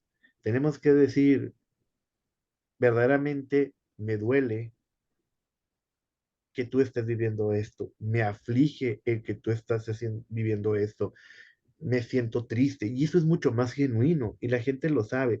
Yo tengo una frase que dice que cuando las palabras sobran, la presencia reconforta. ujú. Hay que aprender a reconfortar con la presencia. Es decir, queremos encontrar la palabra mágica y la palabra clave que va a hacer sentir mejor a la persona cuando eso es imposible. O sea, Mm, no hay en ese momento una palabra de consuelo para un papá que acaba de perder un hijo, para un hijo al que se le acaba de morir el papá o la mamá, o para un hermano que se le acaba de morir su hermano o su hermano. ujú. No la hay. Y yo no Ajá, pretendo descubrir el hilo negro de la historia de los procesos de duelo para venir a decir, una palabra que definitivamente te va a quitar ese sufrimiento o ese dolor. Lo que las personas necesitan es acompañamiento. sí, Las personas necesitan sentirse acompañadas porque cuando nosotros vemos que alguien sufre, hay una necesidad de acompañar y de ser acompañado. ujú. Necesita ese reconfort, ese reconfortamiento que hay, ese abrigo que hay para poder llegar a ellos y decir, aquí estamos nosotros, ¿va? Pero no para decir al otro cómo tiene que vivir su duelo. Nadie ha vivido un duelo perfecto. Nadie sabemos qué hacer en un duelo. Es que no hay una universidad del duelo. O sea, no hay como que, llevé duelo uno, duelo 3 y ya estoy listo para duelo 4, ¿no? Es decir, no. Por mucho que nosotros trabajemos una posible muerte y que sabemos que la muerte va a ocurrir, una cosa es que yo sepa que va a ocurrir y otra cosa es cómo sé que voy a reaccionar ante eso porque Ajá, es muy fuerte. O sea, el impacto de una noticia de la muerte de un ser querido puede ser sumamente devastador y depende mucho del vínculo que tú tengas afectivo con la persona que murió y depende de la serie de historias y de experiencias y de vivencias que se vivieron. Entonces, de repente, por ejemplo, a mí me ha tocado que a los papás les dicen, llega a morir un hijo y dicen, lo bueno es que tienes 4 más o tienes 2 más. Imagínate, ajá, como si fuera consuelo que tengan más hijos, como si un hijo supliera a otro. Entonces decir, no, si un hijo no suple al otro, estoy llorando por el que murió, pues no. Decimos a veces una sarta de situaciones tremendas, o decir, bueno, es que ya está en un lugar mejor, no, pues ningún hijo está en un mejor lugar que con su papá. A ajá, veces decimos, es que Dios quería angelitos y se lo llevó, oye, pues yo no le pedí que se llevara, que se convirtiera en angelito, yo lo quería aquí conmigo, pues no, ajá. oye, es que Dios no le da estas pruebas a la gente que no tiene fortaleza. Y yo, a la torre, pues no me pongas esas pruebas porque no sé si sea tan fuerte, ¿no? Ajá. En ese caso, pues mejor me muestro débil, ¿no? O sea. Claro, exactamente, pues no. Y luego todavía van y te dicen, y no reniegues de Dios, ¿no? Porque te va a ir peor, ¿no? Y entonces, hijo, la gente no haya que hacer. porque se siente incomprendida y a veces ni siquiera siente para los creyentes la posibilidad de recurrir a Dios. Sí, yo tuve mucho ese conflicto también, o sea, en ese momento, porque yo era como que, o sea, que el caso, o sea, todas las pinches doñitas de la iglesia, con todo respeto, pero siempre eran las que más hablaban. Y yo me quedo Ajá, de que, a ver, o sea, pues, para empezar, ¿quién eres? O sea, ni te conozco muchas veces, o sea, incluso de que me acuerdo que en enero de este año, al momento de estar grabando este episodio, mis papás cumplieron años de casados, creo que 25 fueron, ajá, 25, y yo fui a la misa, y me acuerdo que, pues, yo estaba sentado en el de mis papás. Y la señora que está encima de mí, o sea, estaban, o sea, a mi derecha estaba mi mamá y mi papá, y a mi izquierda estaban de que como cinco viejitas, yo no sabía quiénes eran, la verdad. Y luego de que, pues llega el momento, pues, de la comunión, y pues mis papás se paran, yo no me paro, y las viejitas, no vas a comulgar, o sea, eres un pecador, y pum, ¿por qué no vas a comulgar? Y me empezó a decir un chorro de cosas. Y yo, ujú, que güey, o sea, ni te conozco, o sea, ni siquiera, para empezar, la señora, digo, ni siquiera sabes cómo me llamo, o sea, ¿sabes? claro, Entonces yo me quedo, digo, ahorita pues ni al caso, ahorita se me resbala porque pues, ajá, pero en su momento era como que pues, yo me quedo, porque hablan tanto? O sea, y me molestaba genuinamente. Y luego más adelante, o sea, que yo, o sea, cuando mi hermana estaba todavía viva, yo escribí un libro a la sí, mitad, porque pues dije, bueno, la historia va a continuar, quiero tener todo documentado. O sea, ahorita el podcast para mí es una buena forma de documentar pues estos últimos 4 años de mi vida como estudiante, como pues beisbolista, lo que sea, pero en ese entonces era para documentar todo lo que estaba pasando, que para mí era como que, wow, o sea, cómo han pasado cosas, cambios de vida. Y yo tenía 12 años o 13 cuando recién lo empecé a escribir. Cuando mi hermana falleció, a los 2 días, yo escribí la segunda parte. Y todo ese año, o sea, el problema no fue escribirlo, el problema fue editarlo, porque pues eso lleva más tiempo que escribir, al parecer. Entonces, cuando yo publico el libro, la gente de que, estás lucrando con la muerte de tu hermana. Y yo me quedé de que, no mames, o sea, ¿qué negocio yo andar lucrando con la muerte de mi hermana? O sea, y a mí en su momento me molestaba un chorro porque decía que, pues, pinche gente para, hocicona, pues, ¿no? O sea, para ti era algo terapéutico, pues era liberador, sanador, eso, ¿no? y en su momento yo lo hice, o sea, literalmente el único objetivo de ese libro era que cuando yo creciera, que nunca se me olvidaran todas esas historias, anécdotas, como tener todo documentado para un futuro, o sea, el día que tenga hijos, el día que pues yo ya sea adulto, de que no sé, en mis 40 50 y que digo, bueno, quiero volver a revivir eso que pues que viví de niño o de preadolescente para pues digo, pues que esté documentado, ¿no? O sea, ese era el plan. Ya más adelante, cuando el libro sale en 2014, wow, hace casi 10 años, pues me acuerdo que yo lo quería vender, obviamente quería recuperar la inversión, pues no, que realmente no era mi dinero, era dinero de patrocinios y ni sé cómo se imprimió el libro, o sea, yo ni manejé el dinero, o sea, mi mamá me ayudó con eso, me acuerdo, y pues mi papá también probablemente, y me acuerdo que un chorro de gente me decía de que, sí, aquí está el libro, y pues luego te lo pago, y yo, bueno, y pues nunca me lo pagaron, entonces ahí aprendí la lección. Y yo me quedo que a toda madre, la gente adulta que es consciente, o sea, ahorita yo lo pienso así, o sea, me quedo que a toda madre que pues vieron un pinche niño de 14 años tratando de hacer algo positivo y dijo, pues sí, ni al caso. Y obviamente yo estaba bien emocionado el día que pues fue la Claro. presentación y todo ese rollo. Y ahora me quedo de que no manches, o sea, que se aprovecharon, a pesar de que era un momento, o sea, yo lo publiqué cuando mi hermana cumplió su primer aniversario, pues de haber fallecido. Entonces yo me quedo, que toda madre esta gente, ¿no? O sea, más adelante, en 2017 dije, bueno, lo voy a volver a editar para volverlo a imprimir y ahora sí necesito dinero, necesito pagar por mi educación, por la universidad, o sea, era cuando yo recién estaba en el Community College. Y dije, bueno, o sea, pues es mi producto, me costó mi esfuerzo, lo voy a editar, que quede padre. Y pues sí, o sea, si lo vendo y con eso puedo pagar mi segundo año de college, pues digo, no tiene nada de malo, o sea, ¿no? Claro, Digo, nunca he claro, conocido un cantante que regale sus discos o un escritor que regale sus libros, ¿no? O sea, claro. entonces, pues ya, o sea, lo edité, lo imprimí y me acuerdo que cuando yo tenía, creo que esta historia la he contado en otros episodios, que yo tenía, creo que eran 17,000 o 18,000 pesos que había juntado de que con trabajitos, con lo que me dan de Navidad, de cumpleaños, ni me acuerdo, una beca también, o sea, la mitad fue con una beca y la otra mitad de que regalos de Navidad, cumpleaños y todo lo demás combinado, pues, ¿no? Y me acuerdo que dije, a la vez, o sea, esto sale a imprimir 500 libros, si los vendo, pues recupero como el 400%, ¿no? O sea, iba a tener un retorno de inversión bastante bueno, y dije, bueno, o sea, con eso pago 3 semestres, no uno. Entonces dije, bueno, voy a imprimir los libros. Mandé a imprimir los 500, me quedé sin nada. Literal, me quedé sin nada y aparte le debía 1,000 pesos a mi papá, porque él me prestó los últimos 1,000.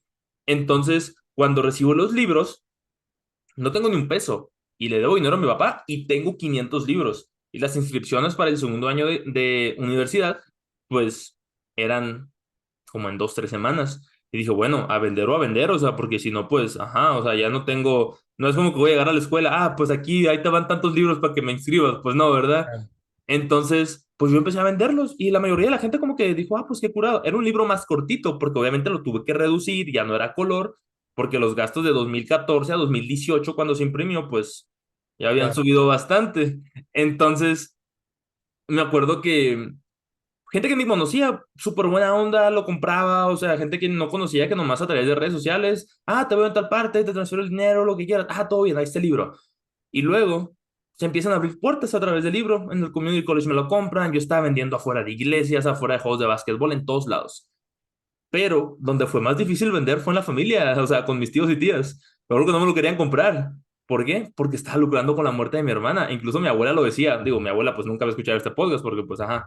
Pero pues sí, mi abuela también era como que ella le llenaba la cabeza de caca a mis tíos diciendo que pues yo estaba lucrando con la muerte de mi hermana, que yo me estaba aprovechando de eso. Y yo, oye, pues nomás te falta decir que yo quería que se muriera mi hermana para que hiciera dinero. O sea, yo me quedo, qué claro, loco, o sea, que en la propia familia pasaba eso. Obviamente yo me quedo, o sea, para mí mi familia, o sea, y lo he dicho públicamente, mis papás y mis abuelos, y se acabó. O sea, uno que otro tío, primo por ahí, pues, pero realmente mi relación, o sea, papás y abuelos, o sea, los demás yo me quedo, si nunca he recibido su apoyo realmente, ¿para qué los quiero? O sea, de hecho, ahora que me accidenté, yo me sorprendí que tíos que no veía como desde el 2018 y 19 se aparecieron en el hospital. Y yo me quedo, a la madre, o sea, que sí me iba a morir, o sea, porque pues por algo se fueron, o sea, yo me acuerdo cuando todos estaba, nos asustamos mucho, ¿eh? yo me acuerdo cuando estaba chiquito, que mi hermana estaba en el hospital, pues generalmente habían 2 que 3 visitas, mis papás, mis abuelos, yo pues cuando no tenía escuela o base, y pues de vez en cuando, pues otra gente ahí, pues, ¿no? Pero cuando la salita de espera se llenaba de gente, yo me quedaba, madres, algo malo está pasando, ¿no? Y casualmente, las veces que sí se llenaba muy cañón esa sala de espera, fue la vez cuando le dieron su primera quimioterapia, que fue algo muy grave, y luego cuando fue lo de la amputación de la pierna, y luego pues cuando ya falleció. Entonces yo me quedo, ahora que yo voy al hospital en Hermosillo, mismo hospital donde estuvo mi hermana, mismas enfermeras, mismo doctor, que va un chingo de gente que se aparece. Yo dije, a la madre, o sea, a mí me pasó por la cabeza, dije, bueno, en ese momento ya no, pero me pasó por la cabeza de que, madre, o sea, sí me pude haber muerto, o sea, fue lo primero que pensé. En ese entonces, cuando yo estaba en Hermosillo, ya me sentía como que, bueno, o sea, pues ya, digo, ya la libramos, ¿no? Pero yo me quedo de que, pues igual y si estuve cerca, o sea, porque, pues para que estos güeyes se aparezcan, me quedo, o sea, incluso siento que mucha gente fue al hospital por puro morbo, por puro chisme, o para decir de que, o para decir de que, para que no diga que no fui.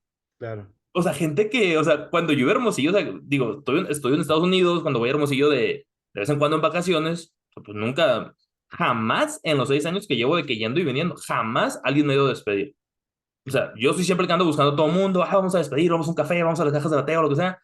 Y generalmente es con mis amigos y mis amigas, o sea, 2 que 3 tíos, de cariño, pero con familiares así de que tíos y primos, pues no, o sea, y yo me quedo, estuvo bueno el madrazo como para que se hayan aparecido ahí, ¿no? Fíjate, Luis Carlos, que ahorita tú que lo estás hablando de una manera tan sincera, así como eres, los temas de las enfermedades y los temas de la muerte sí generan mucho morbo, sí generan mucho morbo, ¿no? Eh, a veces las personas van a los funerales como un acto social solamente de relación. Por eso es que a veces causa cierta incomodidad para las personas el prolongar, y de hecho por eso hoy se está optando tanto por no hacer velación. La gente ya quiere rápido terminar este proceso, que no sería lo más recomendable porque requiere un proceso de duelo, pero a veces es tan poco genuino lo que se está sintiendo. Ajá.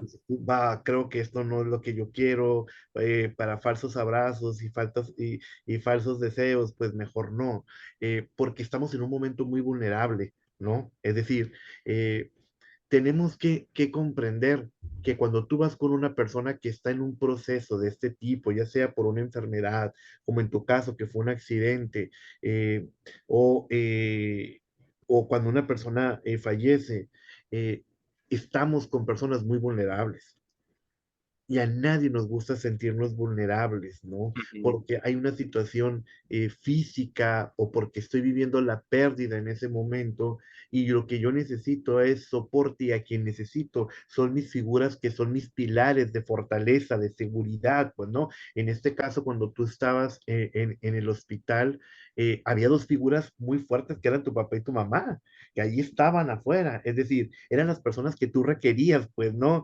Todos No. los demás salíamos sobrando en el buen sentido, pues no. Y eso es algo que uno lo siente. Tú Ujú. sabes y sientes cuando alguien se acerca contigo porque verdaderamente le preocupas. Cuando Ajá. alguien verdaderamente dice, es que sé que genuinamente está mortificado o está preocupado o verdaderamente llega aquí y está conmovido. Incluso a veces nos sorprendemos de que personas que a veces nosotros ni siquiera nos imaginamos que nos tienen un aprecio. O que, y dices tú, a la torre, nunca me imaginé que para esta persona yo fuera importante o que tuviera este significado para mí, pues, ¿no? O que yo tuviera ese significado para esa persona. Por eso yo te decía que uno tiene que ser muy respetuoso y tiene que ser muy genuino de esto. De Ajá. realmente cuando tú te acercas con una persona, poder decir, sabes que verdaderamente me conmueve lo que tú estás viviendo. ¿Sabes qué? Verdaderamente me entristece que tú tengas que vivir esto. No, no me gusta, no quisiera que lo estuvieras viviendo. Sin embargo, aquí estoy contigo, ¿no? Ujú. Creo que es mucho más genuino expresarlo. Yo a veces lo he dicho con mis pacientes cuando están muriendo y de repente estamos hablando de que tú me dices, es que no debes de llorar y yo a veces les digo, la verdad, les digo, me conmueve mucho porque en este camino que hemos recorrido en el que yo te he acompañado, he aprendido muchas cosas de ti y hemos establecido una relación que me conmueve profundamente el hecho de que tú estés en este momento de tu vida ya. Y eso es mucho más genuino. Eso es mucho más humano. El tener que decirle al otro, no, todo va a estar bien, no te preocupes, vamos a seguir echándole ganas, Ujú. no, yo sé cómo se siente. Fíjate que una vez, creo que te lo comenté el día que nos vimos en el hospital, una paciente que estaba en un tratamiento de quimio experimental, Ujú. ella ya sabía que no había más posibilidades de curación, pero aceptó el proceso. Entonces, una prima de esta chica estaba con ella tratando de acompañarla y de echarle ánimos. Cuando la prima se va, le dice, oye, échale ganas, ¿no? Fíjate, una persona que está en un tratamiento de quimioterapia experimental. O sea, no, no estamos hablando de cualquier cosa. Ajá. Entonces voltea a la prima y le dice, ganas le echo, le dice. Porque si tú estuvieras en mi lugar ya estarías muerta. Ala. Voltea a la prima y dice, uy, no se te puede decir nada. O sea, ¿con qué cara le digo a una persona, échale ganas? O sea, tantas ganas le ha echado que mira que a pesar de eso, aquí está. Ujú.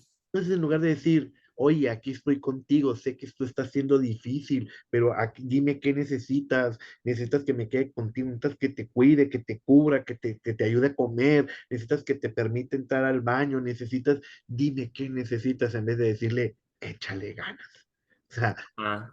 pues, de hecho es lo peor que le podemos decir a un deprimido, eso también. Imagínate que cuando sales dices, mira el sol, qué bonito está, la luna, la lluvia, mira el mar, y el deprimido te dice, sí, sí, ya lo sé, ya sé que la vida es hermosa, ya sé que el sol, la luna, las estrellas, el mar, pero entiende que yo no lo puedo apreciar y que tú me lo digas me hace sentir peor, que Ujú. no lo pueda valorar. Entonces, todo esto termina en algo que se llama juicio. Estamos enjuiciando, si tú sacaste un libro y me atrevo a decir que estás lucrando con tu hermana, con la muerte de tu hermana, que si porque no has vivido tu duelo, que si te quieres morir porque la novia te dejó, que si por qué esto, que si tu preferencia sexual, que si tú aquí, allá, cuando realmente todos esos juicios lo único que están haciendo es faltarle el respeto al otro. Ujú. Realmente yo fuera respetuoso de ti, no tendría que hacer eso porque también entendería que hay muchas cosas que yo no necesito eh, saber de más, ¿no? Es como cuando alguien viene y te platica un chisme. A veces cuando a mí me quieren platicar un chisme de una persona conocida a mí o una, alguien que yo aprecio y estimo, yo siempre les digo, no, no necesito, es que tú no sabes y yo, y no, no lo necesito saber. Y si esa persona no me lo ha dicho es por algo. Y si esa Ajá. persona considera que yo no lo debo de saber, no lo debo de saber. Y no lo voy a aceptar de ti. Entonces, eso es respeto por el otro. Eso es aprender a respetar al otro y no transgredirlo. Ujú, porque si no, entonces me meto a tu vida, la transgredo, la enjuicio, y lo único que hago es separarme de ti, ujú, separarme, distanciarme de ti, y entonces hay un desencuentro, que a veces esos desencuentros ocurren en la familia, ocurren con los que eran nuestros amigos, y ocurren en el trabajo, y ocurren en cualquier lado, pues en los que estamos. Entonces, creo que el punto básico aquí se llama respeto. Ser sí, respetuosos del dolor y del sufrimiento del otro. Y yo voy a agregar una palabra mía, bueno, no es mía, pero yo la agrego, que también tenemos que ser un poco más misericordiosos ujú, con las personas. Mucho, mucho, mucho juicio y poco perdón. Poco perdón. Y, ajá, y eso eso es muy, a mí se me hace muy fuerte eso, ¿eh? Se me hace muy fuerte porque lo he practicado con muchas personas. Tú sabes que yo tengo mucho contacto con la parte religiosa ujú, y yo siempre les digo esto, cuidado, cuidado, porque nos hace falta acercarnos al otro con más misericordia. ujú. Y más cuando estoy hablando de Dios. O sea, no puedo hablar de Dios sin usar la misericordia en ese sentido y creo que nos hace falta mucho eso. Mucho nos hace falta. Sí, de hecho, ahorita regresando un poquito al tema ese de, pues, lo del morbo en la muerte, pues, en este caso, el hospital o enfermedades. Me acuerdo que cuando, no sé, que subí la foto, que o sea, en historias agarró como 500 600 vistas de que en 15 minutos, ¿no?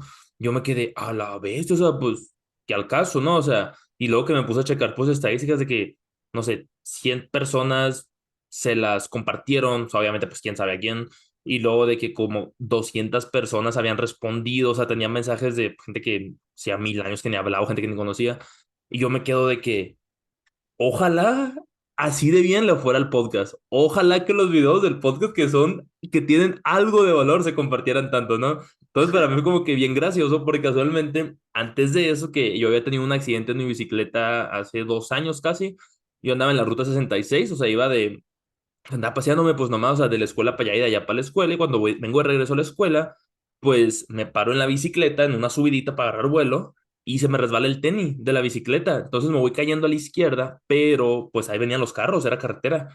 Y mi instinto fue de que rebotara en el pie, en la mera caída, y pues yo brincar hacia el lado de la banqueta, pues digo, mejor no de un madrazote en la banqueta que pues, me atropella, ¿no? Ujú.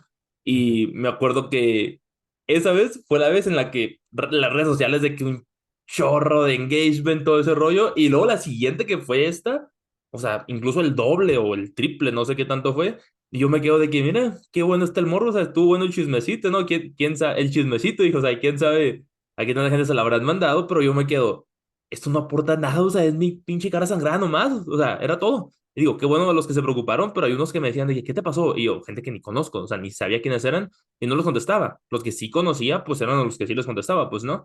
Y Claro. obviamente pues no pude contestar todos, pero yo me quedé pensando, mira, o sea, que está bueno el morbo, dije, o sea, me voy a caer más seguido y luego le pongo el link del podcast ahí, pues de perdí el podcast le va mejor, ¿no? O sea, fue como que fue lo que se me vino a la mente. Porque también a veces es la necesidad de las personas, ¿no? Es esa parte que hay como de necesidad. Y bueno, yo creo que aquí cada quien tendría que ser responsable de esa necesidad que tiene, ¿no? Es decir, ¿para qué necesito yo ver esta parte y desde dónde lo estoy haciendo, ¿no? Es decir, desde Mm. qué parte te escribo, desde qué parte te doy un like, verdaderamente, desde como para qué lo necesito, ¿no? Eso se lo dejo a la gente para que lo analice, ¿no? ¿Para qué? Como para qué. Ahí nomás te los dejo, como decía mi maestro de psicoterapia. Ahí te lo dejo para que lo Es analices. O como sea, no. cuando se muere algún famoso, por ejemplo, cuando falleció Kobe Bryant, de que, o sea, pues Kobe Bryant cuando falleció era el centro de atención y cuando estaba vivo también era el centro de atención. Entonces, cuando fallece, pues digo, los medios están cubriendo eso, hablando de cosas, pues de él y la gente de que, yo no fui a ver un partido. Ujú. ¿Y a quién le importa? O sea, el centro de atención es Kobe Bryant, no tú. O sea, Claro, ¿sabes? claro, Entonces claro, es como que la gente siempre trata como que de buscar ese protagonismo, claro, que en algunas cosas es bueno, en algunas cosas es malo, pero en estos casos, pues, como que incluso se vuelve hasta irrespetuoso, ¿no? claro, claro, claro que sí, porque uno tiene, eh, vuelvo al tema, y vuelvo al punto es respeto. O sea, si yo me acerco contigo, es porque tengo que acercarme con respeto, ¿no? Sí. Y esa es la línea. Incluso si te voy a preguntar cómo estás, o si te pregunto, hey, ¿todo bien? ¿estás bien? Uno se da cuenta cuando alguien lo está haciendo con respeto, pues, porque Ajá. uno lo siente, te sientes respetado en este espacio, ¿no? Pero habrá personas que sí transgredan. Y eso también se siente cuando está siendo transgredido en un momento vulnerable también, ¿no? Porque para ti era un momento vulnerable ese, pues, ¿no? De Ajá. salud, ¿no? Incluso, o sea, cuando me acuerdo cuando fueron al hospital, o sea, algunas personas, yo me quedaba de que, o sea, yo por todo ser irrespetuoso no los corría, pues, ¿no? O sea, a la única persona que corrí, o sea, fue a mi abuela, porque pues la quiero mucho, le tengo mucha confianza y yo nomás quería dormir, pues, ¿no? O por Ajá, ejemplo, de que cuando saludos abuela, si un día escuchas esto, sí, me acuerdo que, no sé, llegaron amigos, amigas de, si un chorro no veía, y pues llegan y mi abuela está, ¿no? Todo el tiempo. Yo dije, abuela, ya, danos chance. Y luego de que después llegaron unos tíos, tíos de cariño, y llegan ahí, se quedan, y mi abuela no se sale. Y yo, abuela, estate yo ahí, pues deja platicar con mis tíos a gusto un rato ahí, pues, ¿no? Y ya, mejor que mi abuela se enojó un chorro, pues, ¿no? Y ya me dijo mi papá, no, me dice, pues tu abuela lo estaba haciendo porque la perspectiva de tu abuela era yo lo tengo que cuidar. Y yo como que, bueno, sí es cierto, o sea, yo no había entendido su perspectiva, pues, ¿no? Pero claro. mi abuela está ahí de chismosa, pues nomás, ¿no? Pero pues nada que ver, o sea, digo, igual y sí, ¿va? Y luego me acuerdo que el día que, creo que fue un día antes de la cirugía, que yo le dije a mi mamá, me voy a dormir, salte al cuarto porque está muy raro estar tratando de dormir y que haya gente ahí alrededor, o sea, digo, cuando tú te duermes no hay gente alrededor, ¿sabes? O sea, a mí se me hacía muy raro. Y a mí, Claro. mi mamá dije, ah, pues todo bien. Y en la noche, pues ni al caso, o sea, que pues digo, nada que ver, que pues alguien esté dormido enseguida de mí, pues, o sea, como mi papá, mi mamá que se quedaban en el sillón ahí, pues era como que, ah, pues ni al caso, como nos dormíamos al mismo tiempo, pues ajá. Y luego me acuerdo que, creo que fue después de la cirugía, ajá, que le dije a mi mamá, me voy a dormir, porque tengo sueño, porque la anestesia todavía seguía durita en ese entonces, y que nadie entre. Le dije, si llegan visitas, diles que no, porque estoy dormido, quiero descansar, o sea, porque era como que tenía un chorro, digo, la primera vez que me ponían anestesia tenía un chorro de sueño. Y en eso me acuerdo que cuando salgo de la operación, yo no podía abrir los ojos, o sea, estaban como que yo escuchaba y podía de que mover todo, o sea, bien, pero no podía abrir los ojos, como que en automático se cerraban. Entonces lo que yo hacía era jalar el párpado para de perdida ver un poquito. Entonces, me acuerdo que llega el enfermero y me dice de que se ocupó ir al baño. Y yo, sí, le dije, ocupo ir al baño, pero no puedo ver, le dije, sí que yo iba a pararme. Y me dice, ay, ¿quieres hacer de que pipí en un recipiente? Y yo de que, no, no, le dije, tampoco, le dije, sí, sí puedo ver. Entonces le dije, entonces me paré y yo voy caminando y de que jalando el párpado del ojo, del ojo bueno para Ajá. poder ver, pues, ¿no? Y pues todo salió bien. Y luego me acuerdo que ya cuando me duermo, escucho, digo, no podía abrir los ojos, pues, ¿no? Y escucho que alguien entra al cuarto. Y dije, Ujú. no puede ser, o sea, no es mi mamá ni mi papá, porque pues luego me doy cuenta. Y dije, a ver, ¿quién será? Y escucho a mi abuela hablando en voz bajita. Y yo, no puede ser, o sea, pero como yo estaba con los efectos, iba recién salido de la operación, pues no Ajá. tenía ni energía para hablar, pues. Y Ajá. escucho la voz de mi abuela, y mi abuela de que, ay, mi niño, y no sé qué, y yo que no puede ser, o sea, por más que le dijimos de que, casi, casi de que, abuela, déjame dormir, o sea, ¿no? Claro.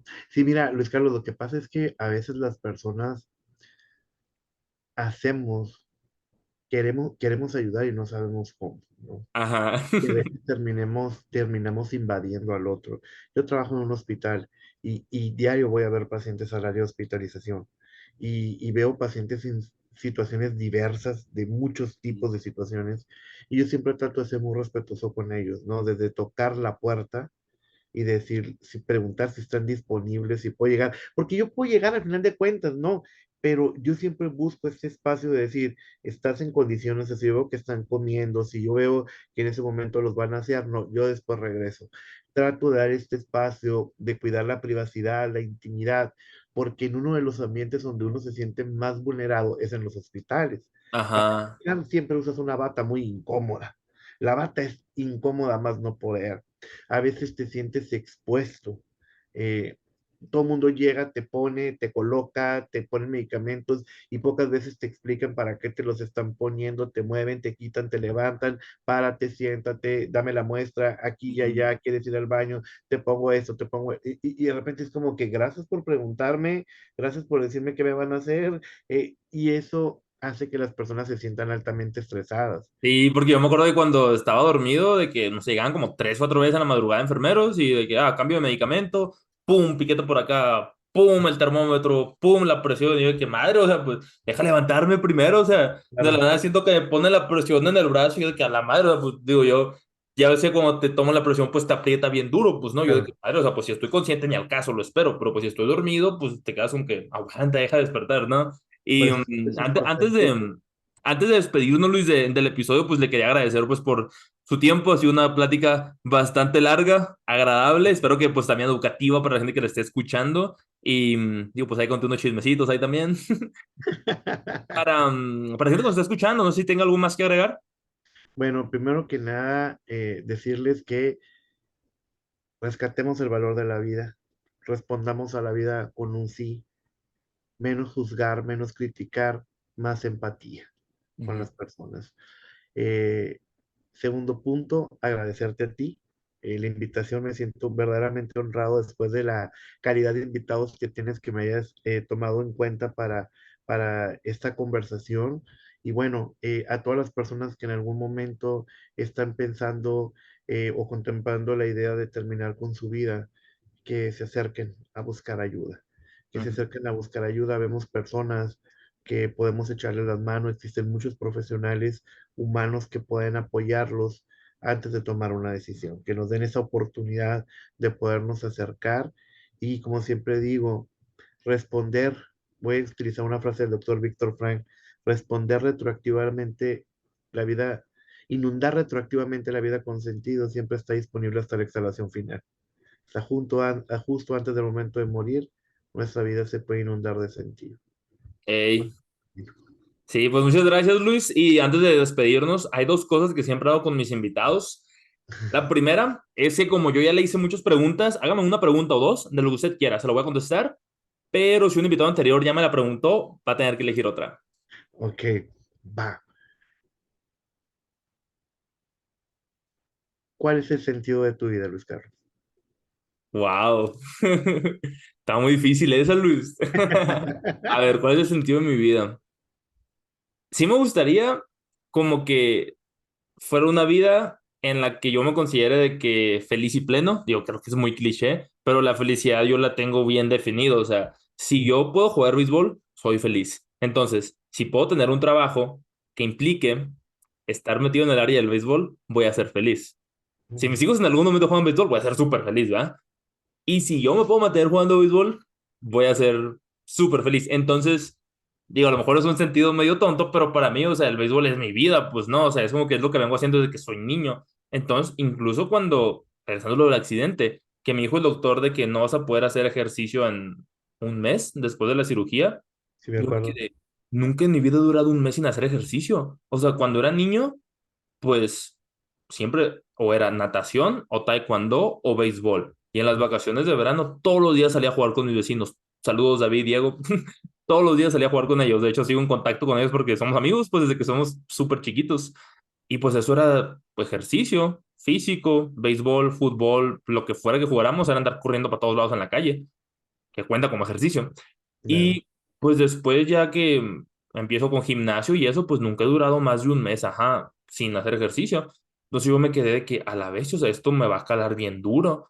Y lo más duro es que cuando regrese, no voy a estar al nivel al que estaba antes, ¿no? De hecho, todavía no tengo permiso de jugar béisbol. Digo, para cuando salió este episodio, ya estoy jugando béisbol y probablemente ya juegue varios torneos. Esperemos que sí, que me ha ido bien, porque este episodio sale en noviembre.